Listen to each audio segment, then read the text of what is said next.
서울의 겨울은 항상 차갑고 잔인했다. 12월의 그날, 지은의 가족 식탁은 평소처럼 따뜻한 김치찌개 냄새로 가득 차 있었지만 공기는 얼어붙은 칼날처럼 날카로웠다. 할머니의 오래된 한옥집 안방, 마루바닥에 앉아있는 가족들. 아버지의 얼굴은 붉게 상기되어 있었고 어머니는 손수건을 쥔 손이 떨리고 있었다. 동생 민주는 고개를 숙인 채 밥그릇을 만지작거렸고 삼촌과 이모는 서로 눈치를 보며 침묵을 지켰다. 지은은 그 한가운데에 앉아 있었다. 그녀의 손은 무릎 위에서 꽉 쥐어져 있었고 가슴이 터질 듯이 뛰었다. 너는 더럽다. 아버지의 목소리가 방 안을 가득 채웠다. 그 말은 번개처럼 지은의 가슴을 꿰뚫었다. 우리 집안의 피를 더럽히는 그런 괴물이 어떻게 내 어머니를 낳은 나를 똑바로 볼 수 있느냐? 내가 여자랑? 그게 무슨 소리냐고. 지은의 눈물이 주체할 수 없이 흘러내렸다. 그녀는 5달 전부터 이 순간을 대비해왔다. 소민이를 사랑한다는 사실을, 그 사랑이 그녀의 모든 것이 된다는 것을 고백할 용기를 내기 위해. 하지만 이 순간 가족의 시선은 그녀를 찢어발기는 듯했다. 아빠. 저는 그냥 사랑하는 거예요. 소민이는 제 인생이에요. 왜 이게 더러운 거죠? 어머니가 울음을 터뜨렸다. 지은아, 내가 미쳤어. 우리 집안은 세상에 얼굴을 들고 살아야 해. 이웃들이 알면? 친척들이 뭐라고 할까?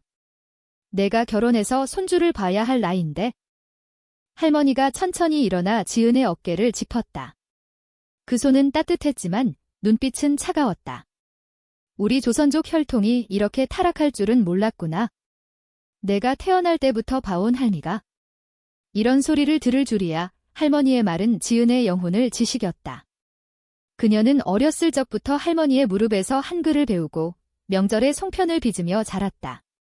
그 할머니가 자신을 타락이라고 부르는 순간 지은의 세계가 무너졌다. 민준이 고개를 들었다. 16살 동생의 눈에는 동정과 두려움이 섞여 있었다. 누나. 왜 그래? 그냥 남자 만나서 결혼하면 되잖아. 왜 이렇게 만들어? 지은은 웃었다. 웃음이 아니라 절박한 울음이었다. 민준아, 사랑은 선택이 아니야. 소민이를 만난 순간 제 가슴이, 제 모든 게 그녀를 향해 뛰었어. 이게 잘못된 거라면 왜 하느님이 이런 감정을 주신 거지? 아버지가 테이블을 쾅 내리쳤다. 하느님. 이건 사탄의 유혹이야. 내일 당장 그 여자랑 헤어져. 안 그러면 집에서 쫓아낸다. 그 말에 지은은 자리에서 일어났다. 다리가 후들거렸지만 그녀는 문 쪽으로 걸어갔다. 문 밖으로 나서며 돌아보니 가족들의 시선이 그녀의 등을 태웠다. 미안해요. 하지만 저는 포기할 수 없어요. 그날 밤, 지은은 소민이의 작은 원룸으로 돌아왔다. 홍대 근처의 좁은 골목, 네온 사인이 번쩍이는 거리. 소민이는 문을 열자마자 지은을 안아주었다. 어떻게 됐어? 가족들은. 지은은 소민이의 가슴에 얼굴을 묻었다. 소민이의 체향, 라벤더와 커피가 섞인 그 냄새가 지은을 안정시켰다. 더럽다고 불렀어. 아빠가. 할머니도. 나를 타락했다고. 소민이는 지은의 머리를 쓰다듬었다. 미안해, 지은아. 내가 이렇게 아파할 줄 알았으면 내가 먼저 말할게. 소민이는 지은의 대학 선배였다. 건축학과를 졸업한 후 작은 디자인 스튜디오에서 일하는 28살의 자유로운 영혼. 지은은 25살, 문헌정보학과를 마치고 지금은 서점 알바를 하며 소설을 쓰는 프리랜서 작가 지망생이었다. 그들은 작년 봄, 홍대 공원에서 우연히 만났다. 지은이 책을 읽다 비를 맞아 울상을 짓자 소민이가 우산을 씌워주며 비가 오는 날엔 커피가 제격이야 라고 말한 게 시작이었다. 그 후로 그들의 만남은 서울의 거리를 누비는 산책이 되었고 한강변에서 나누는 속마음이 되었다. 소민이의 손길은 지은에게 처음으로 집 같은 안식을 주었다. 하지만 그날 밤 지은은 잠을 이룰 수 없었다. 창밖으로 보이는 서울의 야경이 그녀를 비웃는 듯했다. 이 도시, 가족의 기대와 사회의 시선이 얽힌 이곳에서 그녀의 사랑은 허락되지 않는 죄였다. 한국 사회의 보수적인 가족 문화, 결혼과 혈통을 중시하는 전통이 지은을 옥죄었다. 그녀는 어렸을 때부터 어머니의 여자는 남편을 위해 살아야 해라는 말을 들으며 자랐다. 명절에 친척들이 언제 시집갈 거냐 물을 때마다 웃으며 대답했지만 속으로는 외로웠다. 소민이를 만난 후에야 지은은 자신이 누구인지 알게 되었다. 레즈비언. 그 단어는 그녀에게 자유이자 저주였다. 다음 날 아침, 지은의 핸드폰에 가족의 메시지가 쏟아졌다. 어머니, 집에 와 이야기하자. 아버지, 내가 이러면 민준이한테도 영향이야. 정신 차려 할머니, 내가 돌아오지 않으면 우리 집 제사에 내 자리가 없어. 지은은 핸드폰을 껐다. 소민이가 아침밥으로 준비한 계란말이와 미역국을 먹으며 그녀는 결심했다. 소민아, 나 가족과 끊을게. 너랑 같이 살자. 소민이는 놀라서 포크를 떨어뜨렸다. 지은아, 그건 너무 서둘러. 내 가족이야. 시간이 지나면. 아니, 소민아. 내가 5달 안에 증명할게. 우리가 행복한 삶을 살 수 있다는 걸. 그리고 언젠가 그들이 후회하게 만들 거야. 그 말은 지은의 가슴 속 불꽃이었다. 그녀는 소설을 쓰기 시작했다. 제목은 숨겨진 꽃. 레즈비언 커플의 사랑을 다룬 이야기. 한국 사회의 편견을 비판하며 가족의 사랑을 되찾는 여정을 그렸다. 매일 새벽, 소민이가 출근한 후 지은은 키보드를 두드렸다. 소민이는 피곤한 몸으로 돌아와 지은의 어깨를 주물러주며 내 소설, 베스트셀러 될 거야 라고 응원했다. 한 달이 지났다. 지은의 일상은 소민이와의 작은 행복으로 채워졌다. 주말이면 인사동을 걸으며 전통 차를 마시고 남산타워에서 손을 잡고 서울을 내려다보았다. 하지만 가족의 그림자는 사라지지 않았다. 어머니가 문자를 보냈다. 내가 안 오면 내 방을 치울 거야. 지은은 울었다. 소민이가 안아주며 우리가 가족이야. 이제 라고 속삭였다. 그러나 충돌은 피할 수 없었다. 소민이의 직장에서 동료가 그들의 관계를 알게 되었다. 야, 소민아. 너 그 여자랑 사귀는 거 맞아? 이상하네. 소민이는 웃으며 넘겼지만 지은은 불안해했다. 소민아, 나 때문에. 내 일자리에 문제 생기면? 걱정 마. 나는 너를 선택했어. 소민이의 키스가 지은의 두려움을 녹였다. 그들은 더 깊이 사랑에 빠졌다. 밤마다 서로의 몸을 탐험하며 한국의 전통적인 사랑이 아닌 자유로운 열정을 나누었다. 지은은 소민이의 가슴에 귀를 대고 심장 소리를 들으며 생각했다. 이게 바로 사랑이야. 더러운 게 아니야? 2달째, 지은의 소설 원고가 완성되었다. 그녀는 출판사에 투고했다. 기다림 속에 가족의 연락이 끊겼다. 민준이 몰래 전화해왔다. 누나, 집에 오지 마. 아빠가 화난대. 하지만 나 누나 편이야. 지은의 눈물이 흘렀다. 동생의 목소리가 그녀의 유일한 위로였다. 출판사로부터의 연락은 3달째에 왔다. 김지은 씨, 숨겨진 꽃 권고를 채택하겠습니다. LGBT 테마가 신선하고 감정선이 강렬해요. 다음 주 미팅으로 오세요. 지은은 소민이의 품에서 소리쳤다. 소민아. 됐어. 내 소설이. 소민이는 지은을 빙글 돌려 안았다. 봤지? 내 재능이야. 이제 세상이 내 이야기를 들을 차례야. 그날 밤, 그들은 한강변에서 불꽃놀이를 보며 축하했다. 서울의 밤하늘이 화려하게 피어났고 지은은 소민이의 손을 꼭 쥐었다. 이게 시작이야. 우리 사랑을 증명할. 하지만 기쁨은 오래가지 않았다. 소설 발매 소식이 가족에게 퍼졌다. 어머니가 전화했다. 지은아, 그 책 내 이야기잖아. 왜 이런 걸 써? 우리 가족을 망신시키려는 거야. 지은의 목소리가 떨렸다. 엄마, 이건 제 진심이에요. 사랑이 죄가 아니라는 걸 말하고 싶어요. 사랑. 그건 변태야. 내 아버지가 병원에 실려갔어. 스트레스 때문에 어머니의 울음소리가 지은을 무너뜨렸다.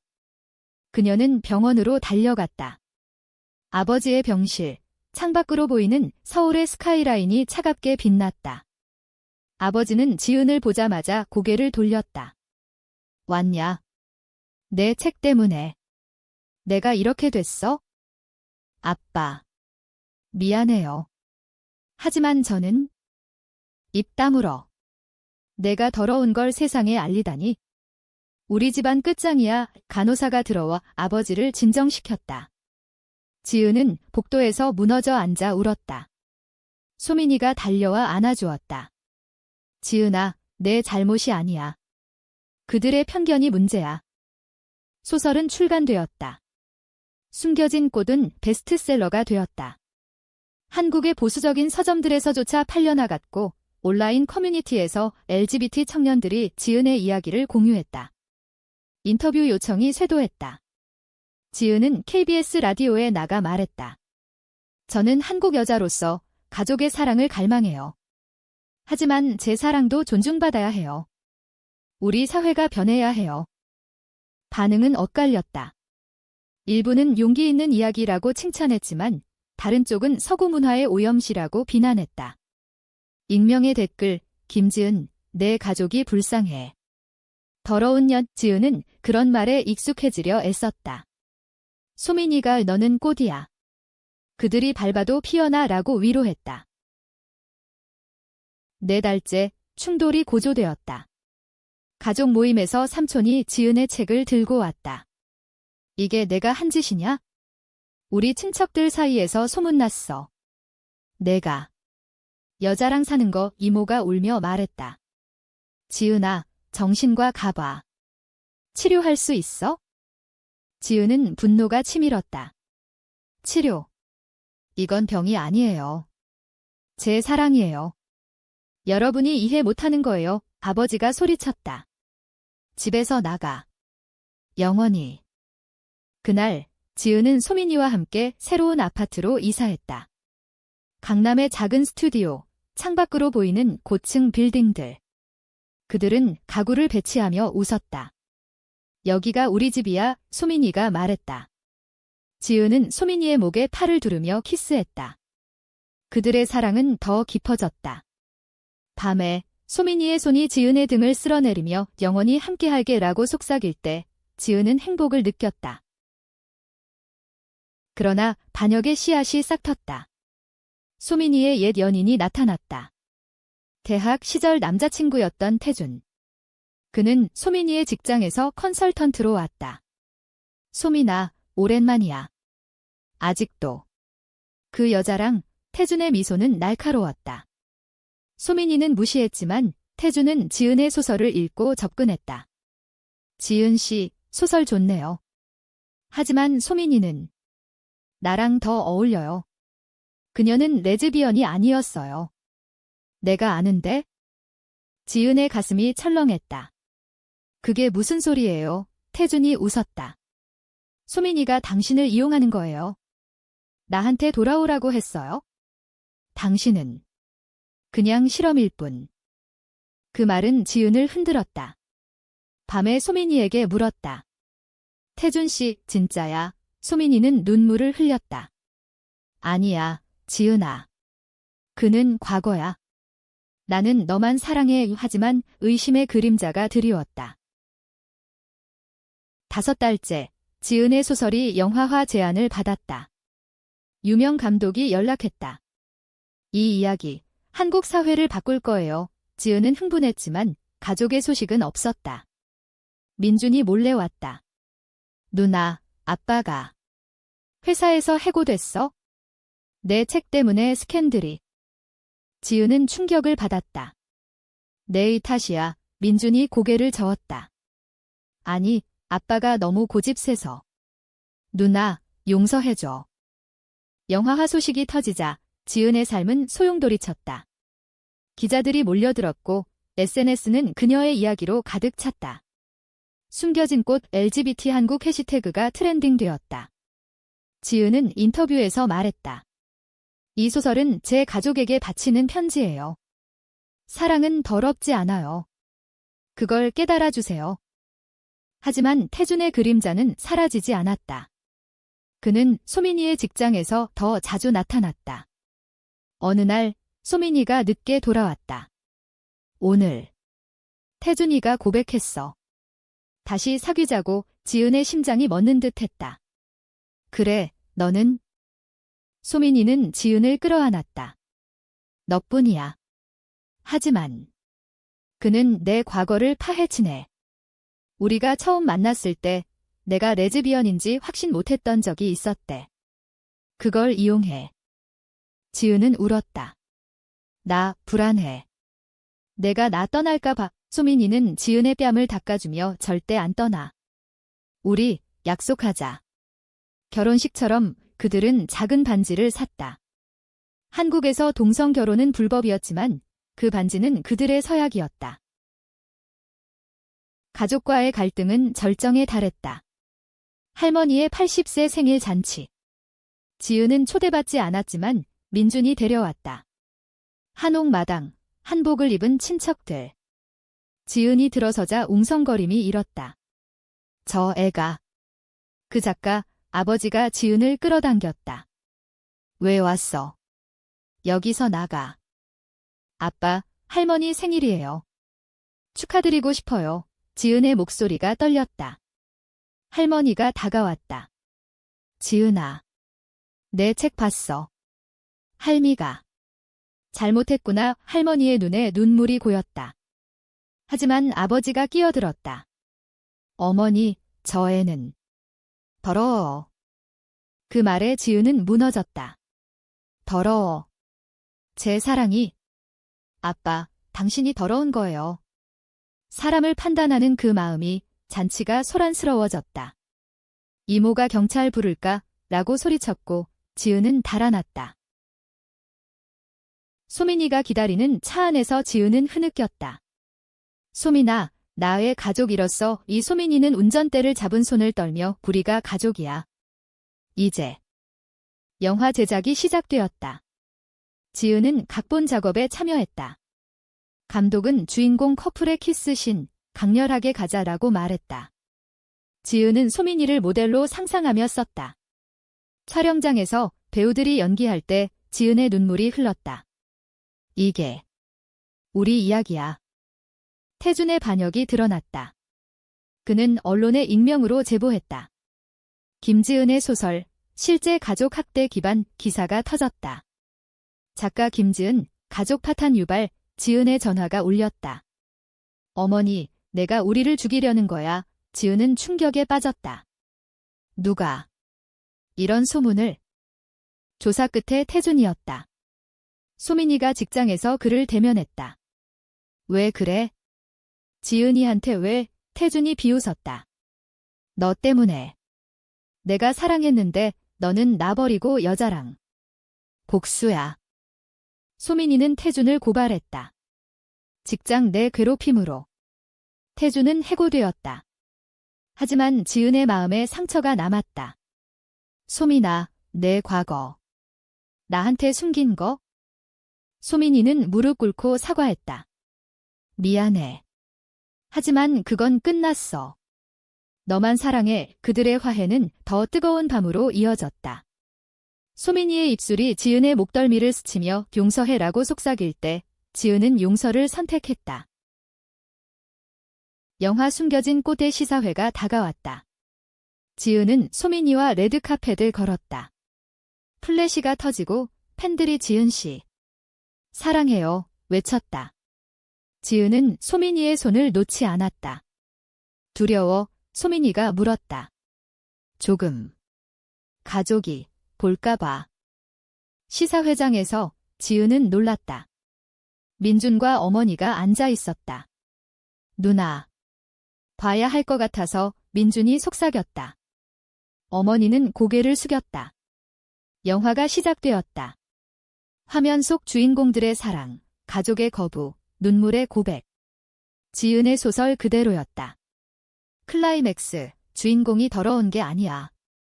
사랑이야. 소리칠 때 극장 안이 조용해졌다. 영화가 끝나자 박수가 터졌다. 지은이 무대에 올라 마이크를 잡았다. 이 영화는 제3이에요. 가족 여러분, 보셨나요? 제 사랑이 진짜라는 걸 어머니가 일어나 다가왔다. 지은아, 미안해. 우리가 잘못했어. 하지만 아버지는 없었다. 삼촌이 대신 말했다. 아버지는 아직 받아들이기 힘들대. 지은의 가슴이 아팠다. 소민이가 손을 잡아주었다. 영화는 흥행했다. 한국 박스오피스 1위. LGBT 운동가들이 지은을 영웅으로 불렀다. 하지만 반대 시위도 일어났다. 보수단체가 영화 금지 외쳤다. 지은은 피로에 지쳤다. 소민아, 나 후회할까봐. 소민이는 지은을 한강으로 데려갔다. 기억해. 여기서 처음 키스했잖아. 그들은 강변에 앉아 맥주를 마셨다. 우리는 이겼어. 내 가족도 변할 거야. 5달째 끝자락, 위기가 왔다. 아버지의 회사가 파산했다. 부채가 쌓였고 가족은 쫓겨날 위기였다. 민준이 전화했다. 누나, 도와줘. 집이 팔려. 지은은 망설였다. 소민이가 말했다. 내 가족이야. 지은은 출판사 로열티와 영화 수익으로 가족을 도왔다. 변호사를 고용해 부채를 재조정했다. 이건 사랑 때문이야. 나도 용서할게. 가족 집으로 갔다. 한옥마당, 아버지가 기다렸다. 지은아. 내가. 왜? 지은이 말했다. 아빠, 더러운 건 편견이에요. 제 사랑이 가족을 구한 거예요. 아버지의 눈에 눈물이 고였다. 내가 미안하다. 내 책 읽었어. 영화도 봤어. 가족의 화해는 서서히 왔다. 어머니가 먼저 소민이를 만났다. 카페에서 소민씨, 지은이를 잘 부탁해. 소민이는 어머니, 감사해요 라고 대답했다. 할머니는 지은에게 송편을 주며 할미가 내 사랑 인정할게 라고 했다. 하지만 아버지의 무릎 꿇음은 5달째 마지막 날이었다. 가족 모임, 한옥 안방. 아버지가 지은 앞에 무릎 꿇었다. 지은아, 용서해. 내가 더러운 놈이었어. 내가 우리를 구했는데. 지은은 아버지를 일으켰다. 아빠, 이제 함께해요. 눈물이 흘렀다. 소민이가 옆에 서서 미소 지었다. 그 후 지은의 삶은 변했다. 소설 속편을 썼고 가족은 LGBT 재단에 기부했다. 소민이와의 사랑은 더 단단해졌다.